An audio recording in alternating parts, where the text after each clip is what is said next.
आस्था channel पर प्रभु की परिभाषा प्रभु की देखकर बहुत से भक्तात्माओं ने ये आशा व्यक्त की कि कोई ऐसा प्रत्यक्ष प्रमाण सामने आवे कि जिससे हमें सिद्ध हो कि परमात्मा कबीर साहब वास्तव में प्रभु हैं।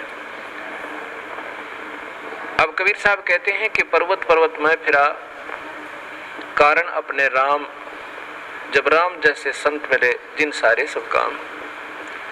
कबीर परमात्मा अपनी ही महिमा स्वयं ही गाते हैं और कहते हैं कि परमात्मा से हम जो सुख चाहते हैं, पुत्र बांझ को पुत्र हो, बंद कर दे। ये आपके सामने एक अनमोल उदाहरण है। ये एक परिवार खड़ा है। ये जिला रोहतक हरियाणा के गांव चिड़ी के रहने वाले हैं और इस बहन के जो अब देखो सामने, इस बहन की आयु लगभग 57 वर्ष है और साथ में ये नवजात शिशु इनकी गोद में है। ये इनका पुत्र है। पहले ये सामने जो लड़की खड़ी है, ये सामने सुलोचना नाम की लड़की, ये बड़े वाली देखना, इसका नाम सुलोचना है। आपकी कितनी आयु है बेटी? 35 वर्ष। अब इस लड़की की आयु 35 वर्ष हो चुकी है और इसके ये 2 पुत्र और पुत्री हैं। ये पुत्री है इस लड़की की और ये पुत्र है, अर्थात इस बहन की, देखना इसको बड़ी वाली को, क्या नाम है तेरी माँ का? संतरा। संतरा की ये तो बेटी है, बड़े वाली सुलोचना नाम है, जो 35 वर्ष की है। चित्र मारे ना सारे। और ये देवती है इसकी और ये देवता, और ये इनका दामाद है। इस 35 वर्ष के तक कोई संतान नहीं हुई इस लड़की के, सुलोचना के जन्म के उपरांत। अब इस बहन ने एक अपनी बहन का पुत्र भी गोद लिया। जब वो 10 वर्ष का हो गया तो उसकी मृत्यु होगी। उसकी मृत्यु के बाद ये पागल होगी। इस संतरा की ननंद गांव झांसुआ के अंदर ब्याही हुई है। वो बहुत बीमार रहती थी, सब जगह घूम ली थी, बर्बाद हो चुकी थी। और कबीर परमात्मा के चरणों में आते ही कर्म दंड कटते ही वो स्वस्थ होगी। 4 वर्ष हो गए। तब वो अपनी बीमारी का इलाज हो जाने के बाद उसने फिर अपनी इस भाभी से प्रार्थना की जिसका संतान नहीं थी, एक पुत्री होने के बाद। ये जो सामने आपने चित्र में पुत्र को लिए हुए दिखाई दे रही है। फिर इधर लो। उसने जाकर के अपनी भाभी से, संतरा से प्रार्थना की कि आप यहाँ नाम ले लो। ये पागल हो चुकी थी, ऐसे इसका इलाज भी करवाया गया कि ये पागल हो चुकी है, मेडिकल आदि में ले जाकर। तब इसने प्रार्थना की कि आप हमारे गुरुदेव इस दास का नाम बताया, वहां चलो, उनसे उपदेश लो। कबीर परमात्मा की रजा से आपकी ये सूनी गोद भी भरी जा सके है। अब 57 वर्ष की आयु में, और ये अनमोल कहानी करना कोई बच्चों का खेल नहीं है। ये पूर्ण परमात्मा कबीर साहब की समर्थता का प्रत्यक्ष प्रमाण है। ये नहीं मानी कि अब नहीं हो सकता कुछ भी। तब उसने बहुत प्रार्थना की, इसको कह सुन करके यहाँ ले आए इस आश्रम करौथा में। नाम लिया। नाम लेते ही परमात्मा कबीर परमेश्वर ने अनहोनी की। ये बांझ को पुत्र दे, कोढ़ी को काया दे, वो प्रभु कहलाता है। ये गर्भ रहा, ये बच्चा परमात्मा ने भेजा अपनी कृपा से। फिर भी इनके मन में शंका पैदा कर दी इन मूर्ख मार्गदर्शकों ने, क्योंकि ये तो बेचारी सऊदी में थी नहीं। पागल हो चुकी थी। कहा कि तुम्हारे देवता प्रसन्न हो गए, ये तो ऐसे होना ही था। ये 35 वर्ष तक देवता कहाँ जा रहे थे इनके। यही ये मूर्ख जो मार्गदर्शक कि कहीं तुम्हारी प्रभुता और तुम्हारे ये रोजी रोटी समाप्त ना हो जाए, फिर भी गुमराह करने की चेष्टा की। इनके दिल से यहाँ की आस्था हट गई और फिर अपनी उन्हीं देवी देवताओं के चक्कर में पड़ गई। ये लड़का 14 महीने तक माँ के गर्भ से बाहर नहीं आया। सब डॉक्टर बच लिए कि ये लड़का शायद खत्म भी हो जा बालक। फिर वही जिसने इसको नाम दिलाया था, इसकी ननंद, वो गांव गई और उसने कहा कि नादान तूने जुल्म कर दिया। ऐसे प्रमाण, प्रत्यक्ष प्रमाण के बाद भी तुम्हारी बुद्धि भ्रष्ट होगी, चलो जाकर माफी मांगे, दोबारा उपदेश ले। तब ये बेचारी यहाँ आई और जो भी उन देवता का दर रखा था वो कुर्डियां बठो क्या ठा गए। नाम लेकर गई, दोबारा माफी मांगी कि मेरे से गलती होगी। तब तीसरे दिन इस लड़के का जन्म हुआ। बोलो सतगुरुदेव की जय। ये सामने आप फिर देखिए इसी पुण्य परिवार को। आज इनसे पूछ कर देखो इन्होंने कितने देवी देवता पूजे थे और क्या क्या इन्होंने ना किया होगा। और कबीर परमेश्वर ने ये सुख दिया जो पृथ्वी पर कोई नहीं दे सकता। ये वो परमात्मा है जो भाग्य के बिना भी दे सकता है। ये आपके सामने प्रत्यक्ष प्रमाण है। बोलो सतगुरुदेव की। बंदी छोड़ कबीर साहेब की। सत साहेब। आस्था चैनल पर भक्तात्मा बड़े प्रेम पूर्वक और श्रद्धा पूर्वक ये सत्य राम कथा सुन रहे हैं। वास्तव में राम कथा ये है, अभी तक हमने रामायण आदि सुना, कृष्ण लीला आदि सुना, ये आंशिक राम है, ये विभागीय साहेब हैं। ये केवल एक ब्रह्मांड में अर्थात समझो एक प्रांत के विभागीय मंत्रियों की ही महिमा से हम परिचित हुए। अब वास्तव में राम कथा ये है जो आप परिभाषा प्रभु की सुन रहे हैं। इसको सुनकर जो शंकाएं सृष्टि रचना के बारे में भक्त आत्माओं के मन में उत्पन्न हुई, वो क्या है?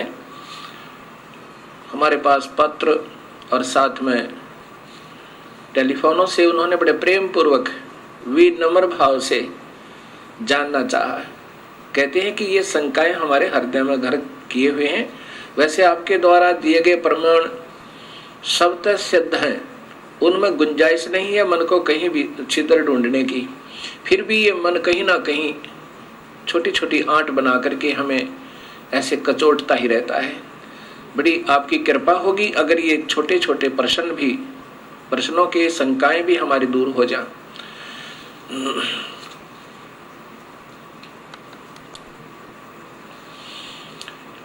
एक भक्त ने प्रश्न किया कि जैसे आप बता रहे हो कि 1 लाख जीवों का ये आहार करता है और 1.25 लाख की उत्पत्ति करता है, तो जो 25,000 प्रतिदिन उत्पन्न होते हैं वो कहाँ जाते हैं? और फिर ये 25,000 आए कहाँ से? ये भी मन में शंका आती है। ये जितने भी आत्माएं यहाँ पर 21 ब्रह्मांड में आनी थी वो पहले ही आ चुकी हैं। अब उनको मानव शरीर 25,000 एक्स्ट्रा दे रहा है, फिर ये मर जाती हैं। उनको कभी चींटी बना दिया, कोई गधा बना दिया। एक चींटी के बिल में ना जाने करोड़ों अरबों खरबों की संख्या में बना कर ठोक दिए इस काल भगवान ने। इसीलिए 84 लाख जोनियां बनाई इसने और नाना प्रकार के कष्ट दे रहा है। ये आना जाना कहीं नहीं है, ये पहले जितनी आत्माएं आनी थी इस माई के अंदर प्रवेश है और ये इस निरंजन की आज्ञा से उत्पत्ति करती है। और साथ में फिर इन्होंने अपना एक अलग सिस्टम बनाया। रजोगुण प्रभावित करके, विषय वासनाओं में से प्रभावित करके ये सभी जीवों से स्वयं ही उत्पत्ति करवाते हैं। इसका प्रथम का उत्तर ये हुआ। दूसरे भक्त ने प्रश्न किया कि निरंजन ने जब तप किया, क्या प्रभु कबीर साहब को इस बात का ज्ञान नहीं था कि इसके मन में क्या है?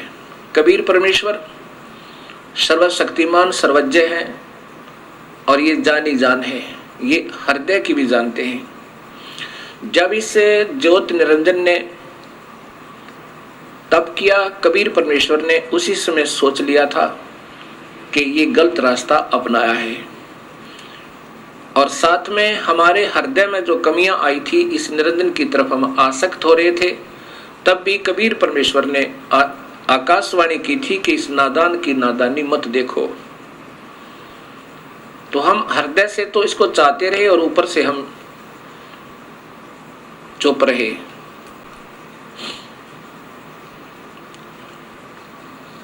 और परमेश्वर कबीर साहब ने मालूम था कि ये क्या चाह रहा है, वो सर्वशक्तिमान है। दूसरा प्रश्न ये हुआ कि कबीर परमेश्वर ने जो सर्वप्रथम जिस आत्मा ने स्वीकृति दी थी, उसको कन्या लड़की ही क्यों बनाया? किसी और रूप भी बना सके थे, पुरुष ही बनाकर उसके पास भेज देते हैं। अब ये तो आपके मन में काल स्वयं विद्यमान है, ये काल ही है, और काल ऐसे ही उठपटांग आपके मन में खरपतवार पैदा करता रहेगा।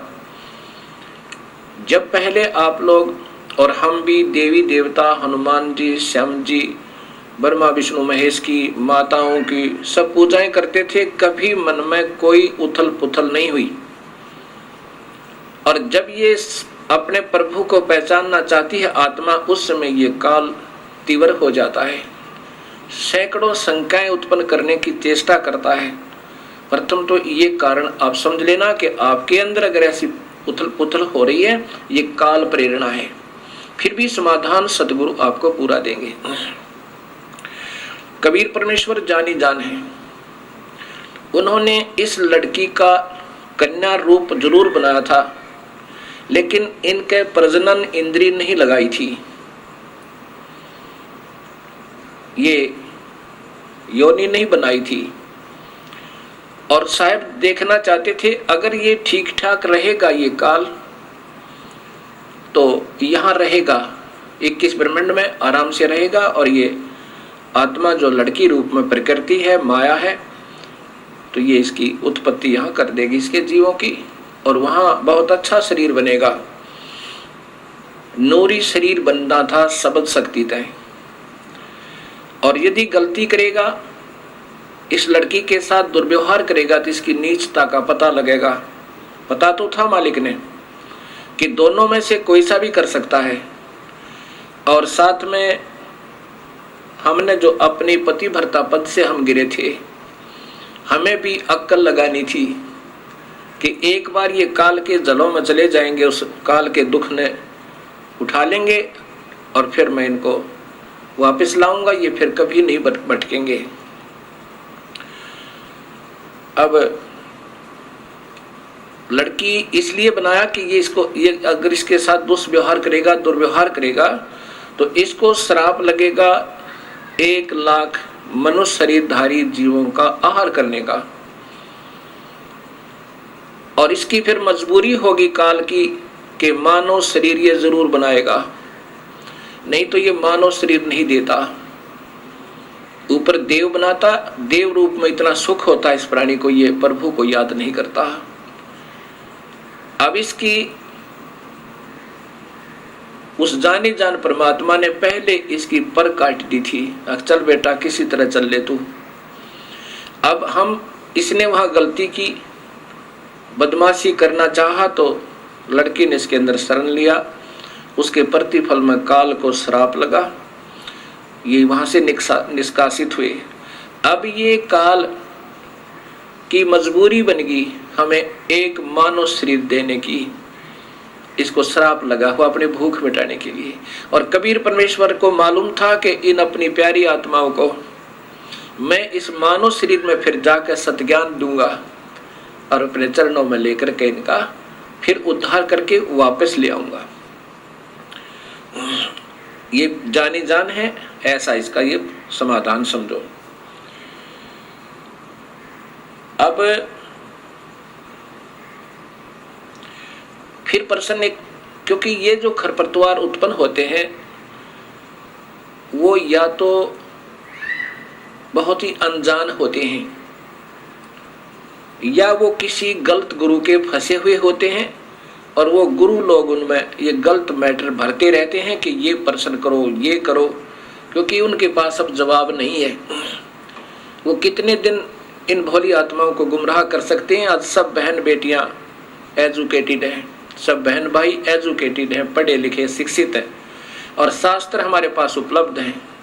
अब ये गलत गुरु इन भोली आत्माओं को भरमा नहीं सकते। ठीक है, क्योंकि वो अनजान हैं और वो चतुर व्यक्ति हैं, वो मन गुरु जी, और वो प्रभु की प्यासी आत्माएं हैं, वो भटक रही हैं, उस अपने प्यारे प्रभु को तलाश कर रही हैं।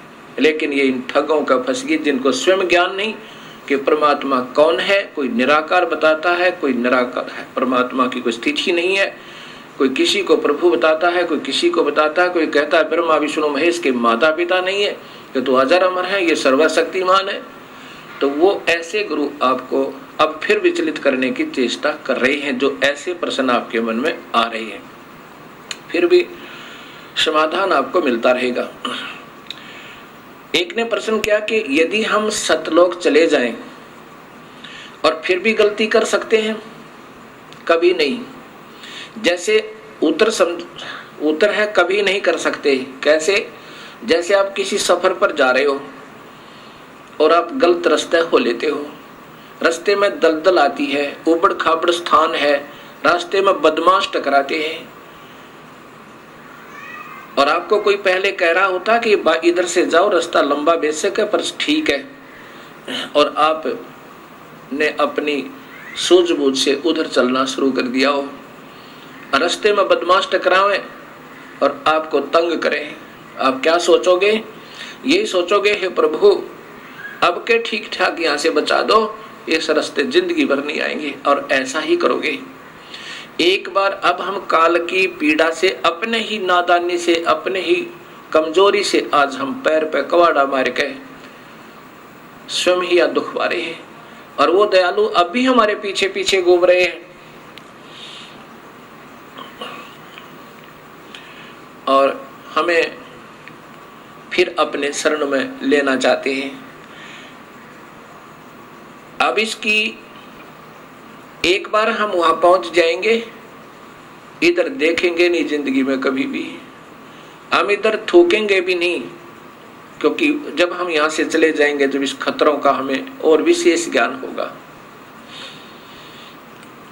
इसलिए हम दोबारा इधर नहीं आ सकते। हम तो गलती कर नहीं सकते और अन्य करेंगे, उनको फिर सजा मिलेगी। दूसरा प्रश्न और प्रश्न किया कि जैसे स्थूल शरीर को तो हम फूंक देते हैं, ये 5 तत्वों का शरीर है, कोई जला देता है, कोई कब्र में गाड़ देता है, कोई जल प्रवाह कर देता है, और कोई किसी प्रकार से इसका अंतिम संस्कार कर देते हैं, मिट्टी को मिट्टी में मिला देते हैं। फिर ये खाने वाली बात समझ में नहीं आई, वो खाता किस चीज को है काल। अब यही सोच अधूरी हमारी, तभी तो हम यहाँ उलझे हुए हैं। अब जैसे बादाम आपने देखा होगा, बादाम के ऊपर का कवर खाने का नहीं होता, छिलका नहीं खाने का होता, उसके अंदर एक और गिरी होती है, वो खाई जाती है। ऐसा ये फॉर एग्जाम्पल समझो। वास्तव में कैसा है कि मानव शरीर में जितने भी हम चटपटे खट्टे मीठे पदार्थ आहार करते हैं, क्योंकि मन स्वयं काल है और इसकी आदत है चटपटे भोजन खाने की, मांस मिठी शराब सुल्फा पीने और खाने की, क्योंकि इससे इस सूक्ष्म शरीर में, इन आहारों से सूक्ष्म इस स्थूल शरीर के द्वारा सूक्ष्म शरीर में एक ऐसा द्रव तैयार करवाता है कि जो उस सूक्ष्म शरीर के अंदर लेप हो जाता है, उसमें जैसे स्पंज सोख लेती है, पानी को चूस लेती है, ऐसे वो सूक्ष्म शरीर इन व्यसनों को जो हम सारे जीवन में आहार करते हैं, पान करते हैं, कोई शराब पीता है, कोई सुल्फा पीवे, कोई अफीम खावे, कोई नाना प्रकार के चटपटे भोजन आहार करता है, उससे स्थूल शरीर की परवरिश होने के बाद भी कुछ मैटर बच जाता है और उसका फिर लेप उस सूक्ष्म शरीर, इसके अंदर एक ऐसा ही सूक्ष्म शरीर है, उसके अंदर लिप्त हो जाता है, जम जाता है। उस सूक्ष्म शरीर को ऊपर ले जाके अपनी तपस्या पर फिर ये जला भून भून के बुरी तरह तड़फा तड़फा के उसमें से वो माल छुटवाता है, वो द्रव छुटवाता है। और ये इतना पीड़ा होती है इस जीव को, ये चिल्ला चिल्ला के बुरी तरह रोता है और फिर बेहोश हो जाता है। और जब इसमें से सारा मैटर निकल लेता है, इसने ऑटोमेटिक सिस्टम बनाया हुआ है, फिर इनको वहां से उड़ा देता है। फिर ये आकर के धर्मराय के पास लेखा जोखा करवाते हैं। फिर कर्म आधार पर इनको फिर 84 लाख जूनिया, स्वर्ग, नरक आदि प्राप्त होते हैं। और फिर कर्म आधार पर स्वर्ग, नरक, 84 लाख जूनिया ये अलग से फिर इस ये काल इनको देता है, ये दंड अलग से होता है।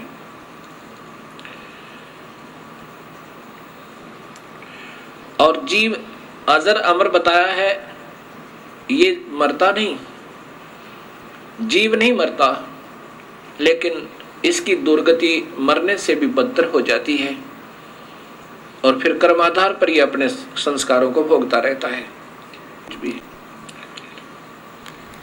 एक भक्त आत्मा का प्रश्न, ये तो बिल्कुल ही नादान आत्मा का प्रश्न हो सकता है जो उसने किया। उस भक्त आत्मा ने कहा कि महाराज जी, हमने पहली बार आपके मुख से ये सतलोक सुना और शास्त्रों में प्रमाणित देखा। ये तो हृदय ने स्वीकार कर लिया कि वो स्थान सत्य है जो आप बता रहे हो, और वो भक्ति भी सत्य है और वो मंत्र भी सत्य है जो आपने प्रमाणित बताए कि इन 3 मंत्रों से मुक्ति होगी। वो वेदमय प्रमाण है, गीता भी प्रमाण देती है, तो इससे बड़ा प्रमाण इस पृथ्वी पर नहीं हो सकता। अब मुझे डर लग रहा है कि कहीं मैं आपसे उपदेश ले लूं और आपकी सत्साधना से मैं सीधा सतलोक चला जाऊं और कहीं वहां कोई भी ना मिले, मैं अकेला ही पहुंच जाऊं तो वहां मेरा दिल नहीं लगे। तब मैंने उससे कहा, नादान, आप इस काल लोक में कितने सुखी हो, कभी गधे बनोगे, कभी सूअर बनोगे, 84 लाख जोनियों में कष्ट उठाओगे, यहाँ क्या दिल लग रहा आपका। वो नादान क्या कहता है जी, यहाँ घूमते फिरते तो नजर आते हैं गधे बनकर भी, दिल लगा रहता है। अब यहाँ हमारी सोच इतनी गिर चुकी है कि यहाँ पीड़ाओं पर पीड़ा सहन करते करते भी हमारा हृदय यहाँ से दूर जाने को नहीं करता। ये कारण क्या है? ये भगवान विष्णु जी की मेहरबानी है। इसने हमारे यहाँ एक सतिथि बनाई हुई है, हमारे को यहाँ पर फंसाया हुआ है, यहाँ से हमारा हृदय नहीं हिलने देते। इसलिए इस त्रिगुणमयी माया कहा है। ब्रह्मा हमारे अंदर रजोगुण पैदा करता है, यहाँ के ठाठो बाट की उपलब्धि के लिए ना जाने क्या क्या अनर्थ कर देते हैं हम, और फिर ये हमारे पास रहते भी नहीं। ना कार रहती है, ना कोठी रहती है, ना संतान रहती है, ना संपत्ति रहती है। और जब तक ये शरीर रहता है हमारी वृत्ति ये खराब रहती है, ये भी जोड़ दूं, ये भी बना लूं, ये सुविधा उपलब्ध कर लूं, ये शरीर ही छूट जाता है, फिर ये प्राणी रो रो के टक्कर मारता है।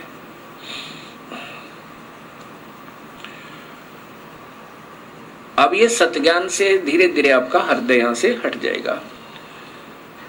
अब प्रश्न रहा कि एक भक्त ने कहा, जी फिर परब्रह्म जो अक्षर पुरुष है, इसको भी जन्म मरण में किस लिए बनाया गया?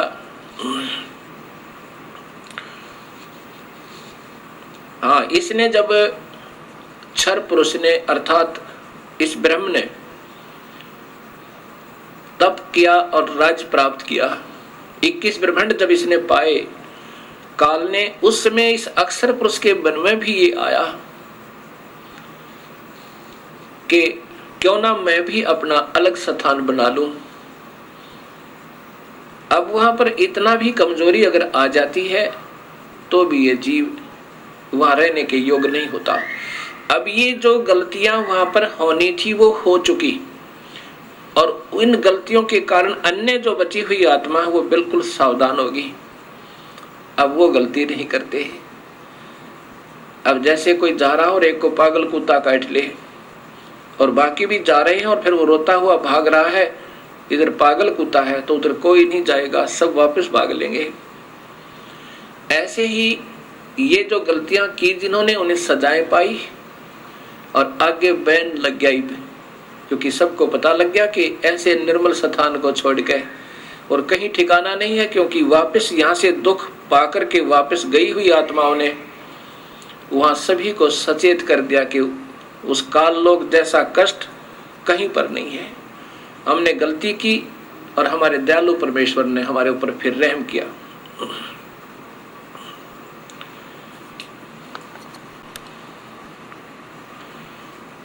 ये परब्रह्म की जो का 7 संख ब्रह्मांड बनाए, उसमें कुछ आत्माएं इन सब के आने के बाद इनके भी कुछ हृदय में इनकी आत्मा, यानी अब एक भक्त ने प्रश्न किया कि जब वहां मन तो है ही नहीं, आप ही बता रहे हो कि काल ही मन है और मन वहां है नहीं, तो फिर आत्मा वो मन कैसे हुआ उस निरंजन में। अब ये आत्मा भी की भी सोच होती है, मन तो यहां इस काल लोक में है, यहां इसने डबल बना रखा है, अपना भी प्रभुता मन इस आत्मा की सोच को यहां बिल्कुल खराब कर देता है, और आत्मा की भी अपनी सोच होती है। तो वहां अपनी सोच से उन बाकी कुछ आत्माओं ने, जो 7 संख ब्रह्मांडों में कुछ आत्माएं ऐसी हैं जिन्होंने भी ये सोचा था कि शायद हम भी उसमें स्वीकृति दे देते तो वहां चले जाते, इनके मन में ऐसा आया था, और उनकी भी सजा इनको इतनी ही मिली कि इस पारब्रह्म का अलग से एक स्थान बनाया और उसमें उन बाकी की आत्माओं को वहां भेज दिया।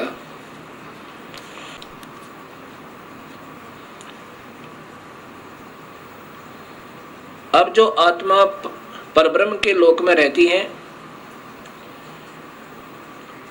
अब उनको ज्ञान हो गया कि वो तो बहुत परेशान है नीचे के लोकों के व्यक्ति, जितनी आत्मा गई है, अब वो कभी नीचे की वृत्ति नहीं रखते, और जो आत्माएं यहाँ सतनाम प्राप्त कर लेती हैं, केवल सतनाम। सतनाम कौन सा होता है? 2 मंत्र का, एक तो उसमें ब्रह्म का मंत्र ओम है और दूसरा और मंत्र है, वो सांकेतिक रखा है, वो अधिकारी को ही बताया जाता है जिसको देना होता है, और जो अधिकारी संत होते हैं वही देवें तभी वो काम करे। जिनको सतनाम मंत्र प्राप्त हुआ और उनकी श्रद्धा अपने गुरु में नहीं रही, ये इतने दयालु परमेश्वर हैं, और कुछ वर्षों तक उसने सतनाम की विधिवत साधना करने के बाद आपकी सतलोक जाने की वृत्ति नहीं बनी, या आपकी इतनी कमाई नहीं बनी उस मंत्र की, तो आपको उस परब्रह्म के लोक में भेज दिया जाता है। किसको भेज दिया जाता है? जो ओम नाम की कमाई ये सारी यहाँ छोड़ दी जाती है इस काल के लिए। जैसे गीता जी के अध्याय नंबर 18 के श्लोक नंबर 66 में लिखा है कि अर्जुन, तू मेरी सभी पूजाओं को मुझ में त्याग दे। पूजा कौन सी? जो ओम नाम की कमाई, यज्ञ, हवन, धर्म, ये जाप की कमाई यहाँ छोड़ दे, मैं तुझे ऋण मुक्त कर दूंगा, मेरा कर्जा तेरे से उतर जाएगा, यानी तुझे ऋण मुक्त कर दूंगा, अर्थात कर्म मुक्त हुआ। वो आत्मा फिर इस पारब्रह्म के लोक में चली जाती है, और वो लोग एक तो वहां पर ये खाता नहीं, जैसा मैंने पूर्व बताया कि पूर्ण परमात्मा तो खाने वाले, वेद में लिखा है ऋग्वेद में कि खाने वाले और न खाने वाले इन दोनों भगवानों से भी बड़ा है। खाने वाला काल है, न खाने वाला ये परब्रह्म है, इनसे भी बड़ा है, अर्थात वो सत्पुरुष है। तो वो परब्रह्म जीव आहार नहीं करता, उसने ऐसी गलती कोई नहीं की, लेकिन मन में फिर भी थोड़ी कमजोरी, उसकी आत्मा में थोड़ी सी वीकनेस आई थी,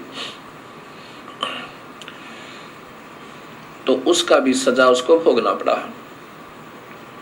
तो वहां ये यहाँ के हंस फिर वहां पहुंच जाते हैं। वहां पर इतना बढ़िया शरीर है, यहाँ के देवताओं का, ब्रह्मा विष्णु महेश का भी नहीं है।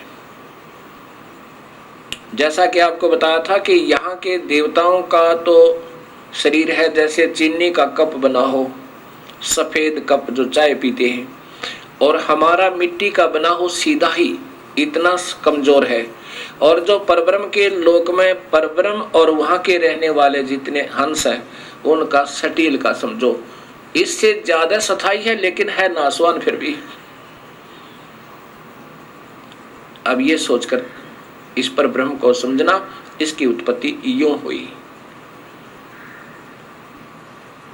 और फिर जो सत भक्ति करता है और जिसको सतनाम भी मिल गया और कमाई फिर भी पूरी नहीं हुई, और साथ में यहाँ की कोई इच्छा आपकी रह जाती है, तो कबीर परमेश्वर हर ब्रह्मांड में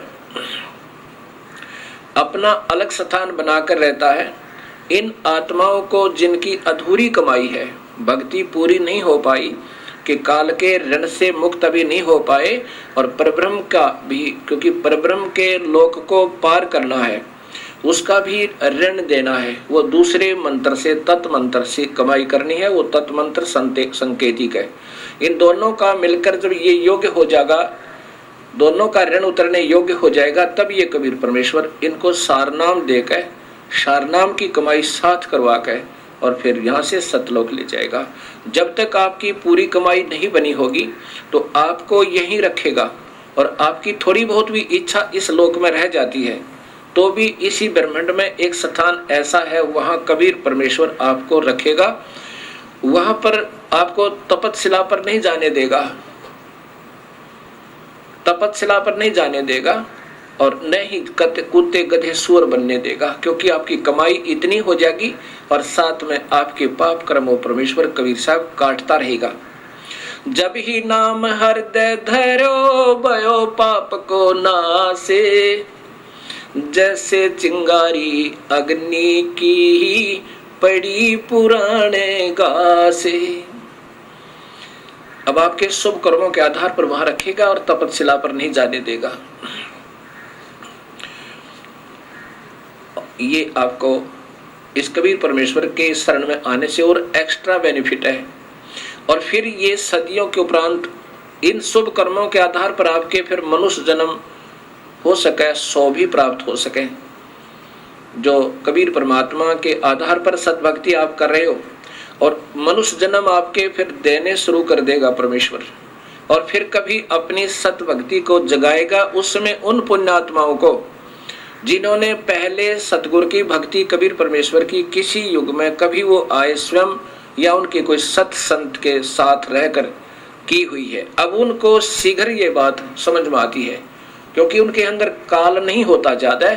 बेशक वो साधनाएं अन्य कर रहे होते हैं अनजानपने में, उनके हृदय में वो पिछली कमाई अंगड़ाई लेती है पिछले जन्म जन्मों की, तो वो तुरंत आकर के कबीर साहब के चरणों में, उसके सत्य नुमाइंदे संत के चरणों में आ जाते हैं।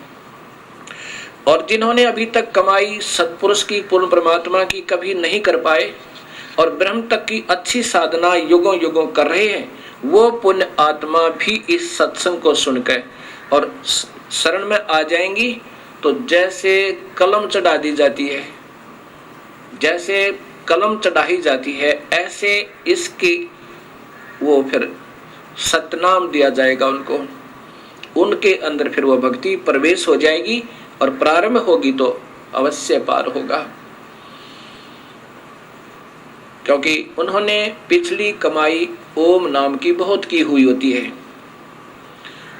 और उसके साथ वो दूसरा मंत्र मिला करके फिर ये कमाई आपकी पहले भी कराई जाएगी, और साथ में उस सत्य नाम की यानी ऊपर के मंत्र का भी आपको अभ्यास करवाया जाएगा, और फिर आपकी भक्ति प्रारंभ हो जाएगी। एक समय की बात है,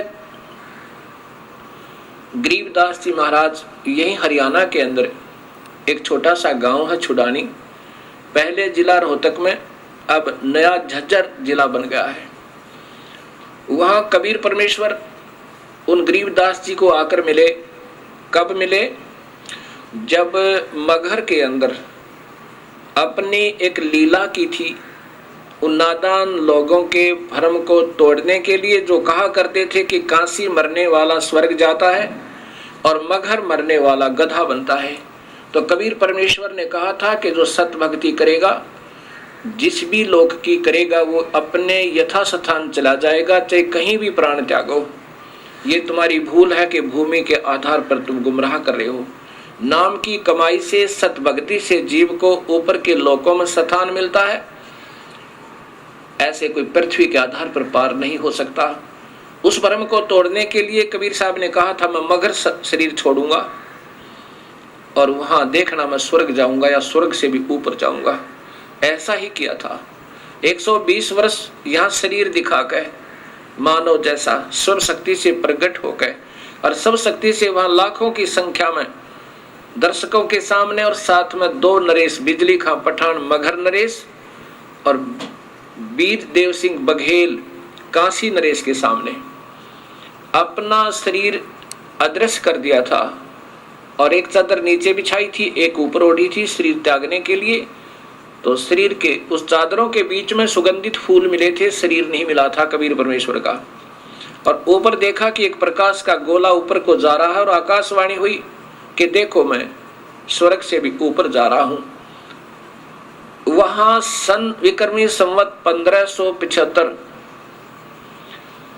सन 1518 में अपने सह शरीर सतलोक गवन के उपरांत सन 1717 में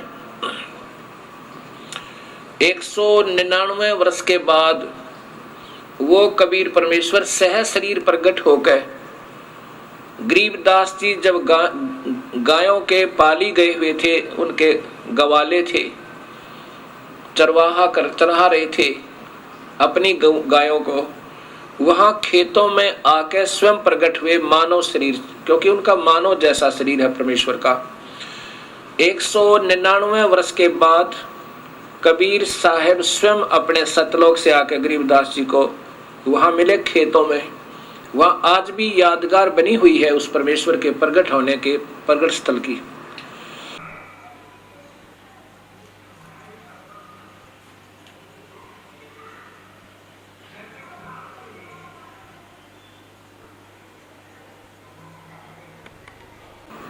गरीबदास जी ने फिर अपनी वाणी में वो सत्य ज्ञान दिया जो आंखों देखा, उस कबीर परमेश्वर की समर्थता का।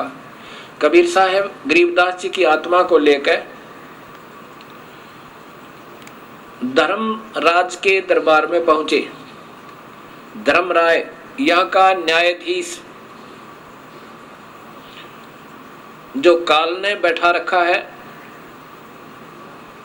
और वो सबका लेखा जोखा करता है। कबीर साहब गरीबदास जी की आत्मा को लेकर के धर्मराज के दरबार में, धर्मराय के उस न्यायाधीश के दरबार में प्रवेश करते हैं, और यहाँ का वो सुप्रीम जज न्यायाधीश खड़ा हो जाता है धर्मराय, और कबीर साहब के सामने अपनी चेयर छोड़ देता, अपना तख्त छोड़ देता है, कुर्सी छोड़ देता है। क्योंकि कबीर परमेश्वर वो सुप्रीम पावर है। जैसे हिंदुस्तान का सुप्रीम कोर्ट का सुप्रीम जज, चीफ जस्टिस, चीफ मजिस्ट्रेट राष्ट्रपति के सामने अपनी चेयर छोड़ देगा, अन्य के लिए नहीं, क्योंकि हिंदुस्तान का राष्ट्रपति सुप्रीम मजिस्ट्रेट भी होता है और वो सुप्रीम पावर होती है। राष्ट्रपति फांसी की सजा भी मुक्त कर सकता, उसको कोई पाबंदी नहीं, और अन्य सजाएं तो उसके बाएं हाथ का खेल होता है। ऐसे कबीर परमेश्वर और सुप्रीम पावर है, यहाँ के हर ब्रह्मांड के न्यायाधीश उसके सामने हाथ जोड़कर खड़े हो जाते हैं। जब धर्मराज ने कहा, धर्मराय ने कहा, न्यायाधीश ने कहा कि हे परवरदिगार विराजो, बैठो मालिक, तब खड़े खड़े कबीर साहब ने जैसे कोई बड़ा अधिकारी छोटे अधिकारी पर डांट लगावे और अपनी समर्थता दिखावे, ऐसे कबीर साहब ने कहा कि धर्मराय आंख कान खोल कर सुन ले, जिसने मेरा नाम ले रखा है। क्योंकि कबीर परमात्मा ने मालूम है कि ये काल का जाल बहुत तगड़ा है, ये नाम भी ले लेते हैं इनके मन में और ना जाने कितनी खरपतवार पैदा कर देता है और फिर उन भोली आत्माओं को नाम से वंचित करवा देता है। इनको ऐसे ही झूठा लालच देकर और दूसरे के द्वारा प्रेरणा दिलाकर कि उन्होंने कहीं देवी देवताओं को की पूजा त्याग दें, आपको घना नुकसान हो जाएगा, ऐसे डरा डरू के और उनसे पूजा छुटवा देता है।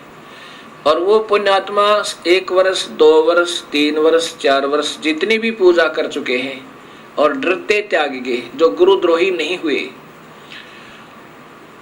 और उनको फिर धर्मराज के दरबार में ले जाया जाता है, मान लीजिए। तो वहां जाकर के कबीर साहब कहते हैं उन आत्माओं को भी तू मत पकड़ना, क्योंकि उनको तुमने दबाव देकर और दूसरे के द्वारा उनको गुमराह करवा दिया, उनको मेरे पास भेज देना। और साथ में भूल चूक कर जिसने सारी उम्र पूजा की मेरी कबीर परमेश्वर की और अंत में किसी ने डगमग कर दिया, उन दोनों ही सतिथि वालों के बारे में कबीर परमात्मा क्या बताते हैं। धर्म गरीबदास जी ने उनकी वार्ता अपने कानों सुनी, आंखों देखी, वर्णन किया। क्या बताते हैं? धर्मराय दरबार में देई कबीर तलाक, मेरे भूले चुके हंस को पकड़िए मत कजाक। कबीर साहब कहते हैं धर्मराज, अगर कोई मेरी आत्मा भूल चूक कभी तेरे दरबार में आ जा तो उसको सजा मत देना, उसको मेरे पास भेज देना। अब वो धर्मराज हाथ जोड़कर कहता है, परवरदिगार, आप ही का बनाया हुआ एक संविधान है कि जो जैसे भी जो कर्म करेगा इस 21 ब्रह्मांड में, उसको उनका प्रतिफल अवश्य भोगना होगा, चाहे अवतार भी क्यों ना हो। जैसे भगवान श्री राम ने सुग्रीव के भाई वाली को मारा था, उसकी भी सजा, उसका भी दंड भोगना पड़ा। भगवान श्री कृष्ण रूप में वही विष्णु जी आए, श्री राम आत्मा, और एक पारधी ने उनके पैर में तीर मार के वो बदला लिया। वो पारधी कौन था? वो बहेलिया कौन था? वो स्वयं वो बाली था जो सुग्रीव का भाई की आत्मा थी। कबीर साहब कहते हैं कि जिन्होंने मेरा उपदेश ले लिया वो तेरे कर्म भ्रम नहीं लगेंगे। अब धर्मराज कहता है कि मालिक, जब तक ये आपकी शरण में नहीं आए थे, इनकी पिछले पाप कर्म और शुभ कर्म मेरे अकाउंट में, इनके अकाउंट में, मेरे रजिस्टर में चढ़े हुए हैं। उनका फल मुझे देना पड़ेगा दाता, या मेरी मजबूरी है। तब कबीर साहब ने कहा कि ये कर्म भ्रम ब्रह्मांड के मैं पल में कर दूं नेस, ये काट दूंगा सबको। और जिन हमारी दोही दी सो करो हमारे पेश, जिन्होंने मेरी दुहाई दी है, मेरा नाम ले रखा है, मेरे पूरे सच्चे नुमाइंदे था, उनको फिर मेरे पास भेज देना, तू लेखा जोखा मत करना।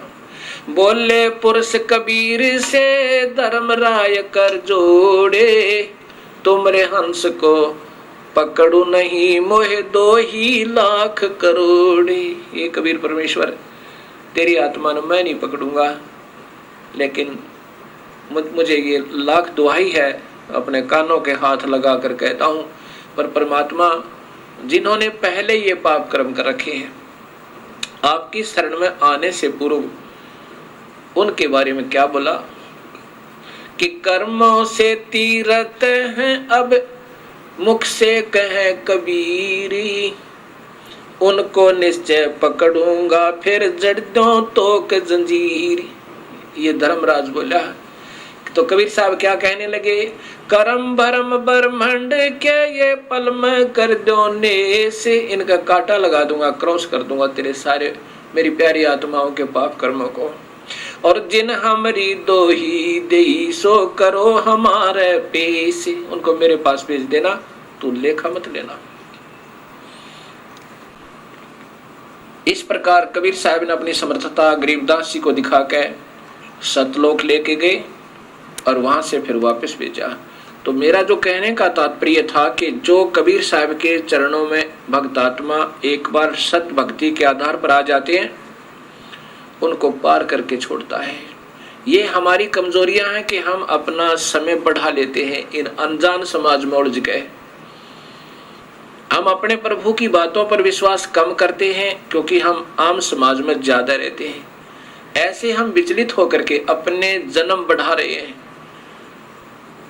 अब मान लीजिए किसी को सतनाम प्राप्त हो गया, इस दयालु परमात्मा ने कितनी रजा बख्श दी आप पे,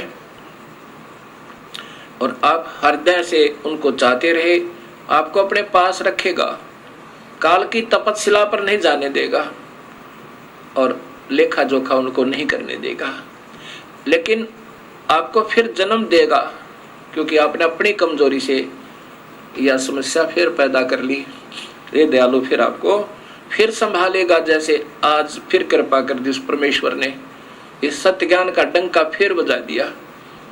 और अब जो चूक गया फिर ना जाने सदियों उपरांत, ना जाने कब आपका मनुष्य शरीर हो है और हो तो फिर कोई सत्य मार्गदर्शक संत ना मिले ये जीवन, और फिर आगे 100-200 वर्ष के बाद ये कलयुग इतना गिर जाएगा कि कोई भी भक्ति करना नहीं चाहेगा। क्योंकि जिस आधार से ये भक्ति मार्ग पर भक्तात्मा लगी हुई हैं गलत संतों के शास्त्र विरुद्ध साधना पे, आखिर में ये सोच लेंगी भगवान है नहीं, क्योंकि प्रभु वाले गुण प्रभु की महिमा उनको उपलब्ध नहीं होगी और वो फिर नास्तिक हो जाएंगे और फिर कोई भक्ति करने वाला प्राणी नहीं रहेगा।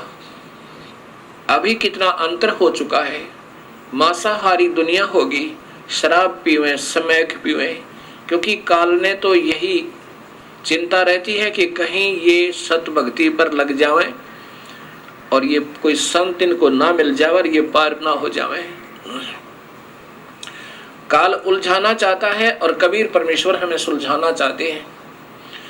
अब जैसे कलयुग में कबीर परमेश्वर की और काल की वार्ता हुई थी, तो काल ने 3 युगों में कम जीव वापस ले जाने की प्रार्थना की थी वचनबद्ध करके। कबीर साहब जानी जान है।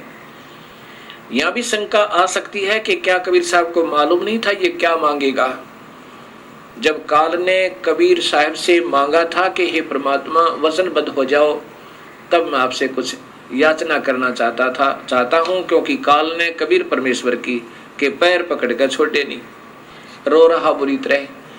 तो कबीर साहब जानी जान थे, उसको मालूम था कि बच्चे की दौड़ कहाँ तक होती है, क्या मांग सकता है ये। इसने क्या मांगा था कि दाता 3 युगों में जीव थोड़े ले जाना सतलोक में, और चौथा युग जब कलयुग आवे तब तब शरण जीव बहु जावे। तब इसने कहा था कि चौथे युग कलयुग में आप कितने ही जीव ले जाना। कबीर साहब को मालूम था कि सतयुग त्रेता द्वापर में यो जीव घना दुखी नहीं होता। सतयुग में इतना सुख होता है कि पत्नी से पहले पति नहीं मरता, पत्नी विधवा नहीं होती, और पिता के सामने पुत्र की मृत्यु नहीं होती।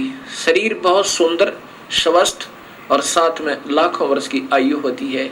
कोई प्रभु नहीं बदलना चाहता और भजते हैं क्योंकि सब में छोटी मोटी सिद्धियां होती हैं, तो ओम नाम के आधार पर वेदों को पढ़ पढ़ के और उसी में मस्त रहते हैं रहेंगे। इसलिए मालिक ने मालूम था कि सतयुग त्रेता द्वापर में ये प्राणी मेरी बात को कम स्वीकार करेंगे, क्योंकि ये दुखी थोड़े होंगे। और जब कलयुग आवेगा इनके ऊपर कहर तोड़ेगा ये काल। भौतिक सुख तो नजर आएगा पर आत्मा की शांति नहीं होगी। किसी की ऐसी भयंकर बीमारियां पैदा कर देगा, किसी का कैंसर हो रही है, किसी का एड्स हो रही है, किसी का कुछ पैदा कर दी, किसी की आंख फूट गई, किसी को व्यापार में घाटा। और फिर काल को चिंता बन गई कि कहीं अब कबीर परमात्मा का कोई सत नुमाइंदा ना आ जावे और सत भक्ति इनको ना बता देवे मनुष्य शरीरधारी प्राणियों को। अब भौतिक सुविधाओं का ढेर करवा दिया, ऐसे चैनल चलवा दिए दिन रात चले टीवी पे। दिन में तो धंधा करो और शाम ने घुटी ला ले, शराब पियो, और जब रात ने आँख खुल जा रात्रि को तो टीवी ऑन रिमोट से लेटा लेटा कर लो। फिर उसमें गंदे गंदी फिल्में, गंदे गंदे गाने सुन सुना के पढ़ते पढ़ते चलते चलते सो जाओ।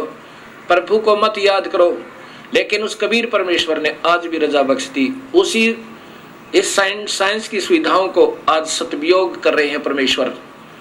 उसी के साथ साथ ये इतने बढ़िया चैनल आस्था जैसे और चलवा दिए कि अब पुण्यात्मा ढूंढती ढूंढती अपने परमेश्वर को ऐसे ही प्राप्त कर लो और सुन लो उस मालिक की सत्य कथा, उस राम कथा को, और फिर सोदी ऐसे ही दे देगा मालिक। तो ऐसे इस कबीर परमेश्वर ने अब कलयुग में आके अपनी प्यारी आत्माओं को फिर चरणों में लेना है और जो कबीर साहब की सत्य कथा को सत्य मान लेगा। ऐसा कबीर सागर में 600 वर्ष पूर्व कबीर साहब ने लिखवा दिया था कि एक बार कलयुग में पूरे वर्ल्ड में, पूरे संसार में कबीर साहब की ही भक्ति होगी। इन प्यारी आत्माओं को वो स्वयं आएंगे या अपना कोई नुमाइंदा भेजेंगे और सबको अपने चरणों में लेंगे। ये नाना मजहब समाप्त हो जाएंगे, ना कोई हिंदू रहेगा, ना मुसलमान, ना सिख, ना ईसाई, क्योंकि इस काल ने हमें चार बना दिया और आपस में हमें लड़ा रहा है एक दूसरे को बड़ा और छोटा करके। कहते कोई कहे हमारा राम बड़ा है और कोई कहे खुदाई रे, कोई कहे ईसा मसीह बड़ा है, ये बाटा रहे लगाई रे। एक परमात्मा और लड़े न्यारे न्यारे। जैसे मासूम बच्चे, अनभोल बच्चे लड़ा करते हैं। एक बच्चा कहता ये मेरा पिताजी है, दूसरा कहता नहीं मेरा पापा है, और पापा दोनों का। वो कहता तेला मालूंगा झूठ, मेरा पापा तेला नहीं है। तो ऐसे हम अबोध हैं, हमें ये नहीं मालूम हमारा पिता एक है कबीर परमेश्वर। कोई कहता हमारा मजहब बड़ा है, वो कहता हमारा मजहब अच्छा है। मजहब है तो अच्छा है, जो मजहब नहीं है तो अच्छा नहीं है। मजहब धर्म की क्या पहचान होती है कि बीड़ी, शराब, मांस, तंबाकू उस धार्मिक मार्ग में नहीं होनी चाहिए तो वो अच्छा है। आन उपासना नहीं होनी चाहिए, केवल एक प्रभु की पूजा हो तो वो मजहब अच्छा है। अगर ऐसा नहीं है तो वो मजहब है ही नहीं। अच्छा बुरा तो बाद की बात है।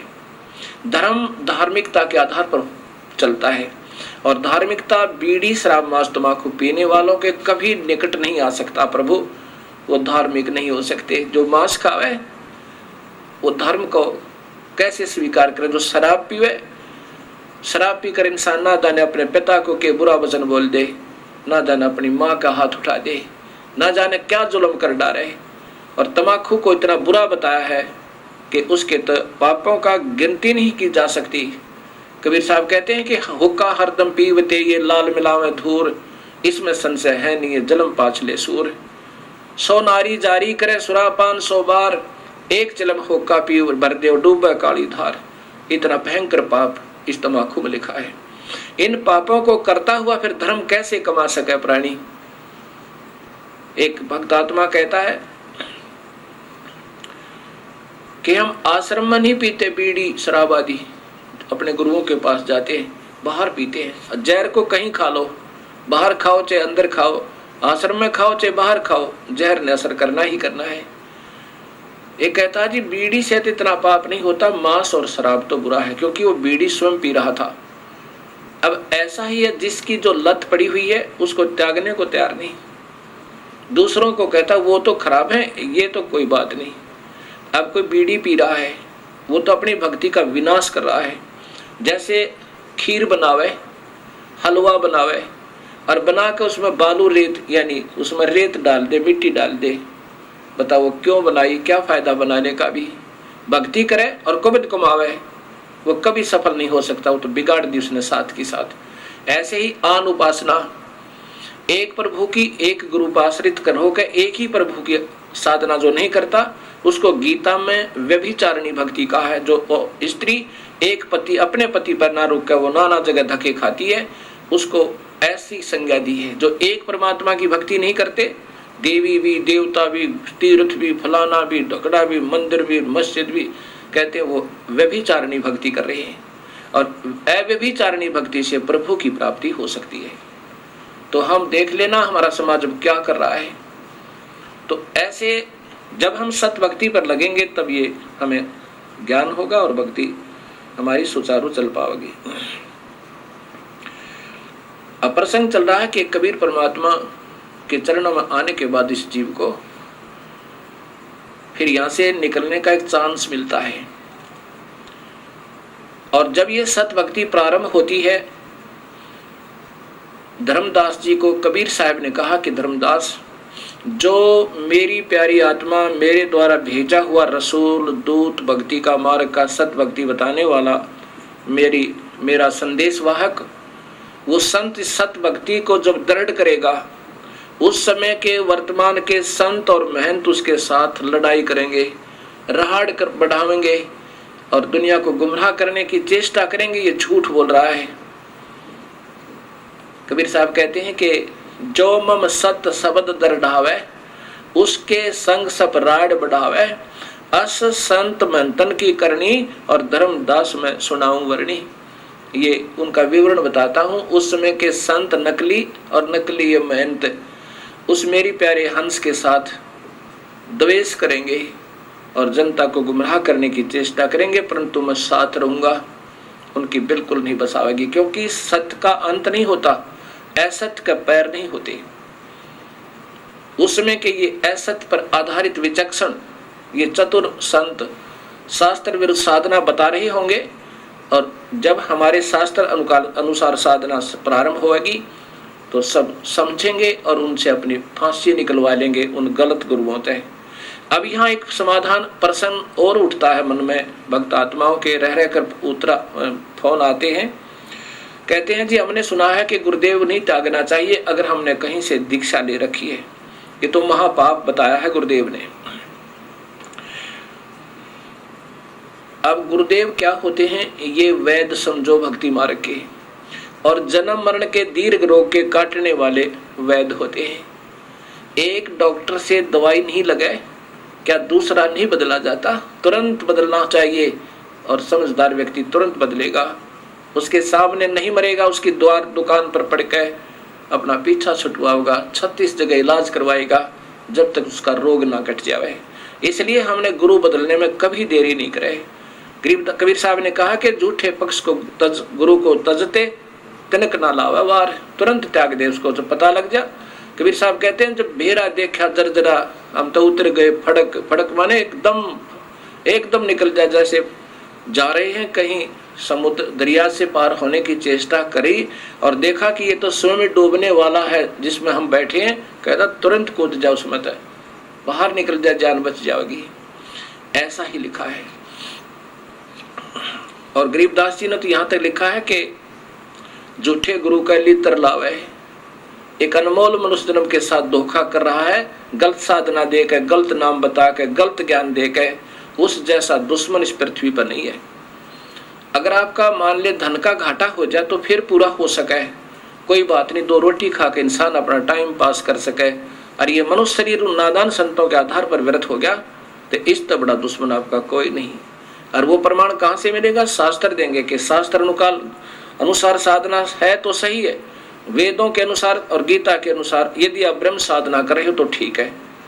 वेदों गीता में लिखा कि तीनों गुण रजगुण ब्रह्मा, सतगुण विष्णु, तम गुण शिव जी, इससे नीचे इनकी और इनसे नीचे की जो भक्ति करते हैं देवी देवताओं की करते हैं, वो तो तीनों कहते हैं माया के द्वारा जिनका ज्ञान हरा जा चुका है, त्रिगुणमयी माया, रजगुण ब्रह्मा, सतगुण विष्णु, तम गुण शिव जी।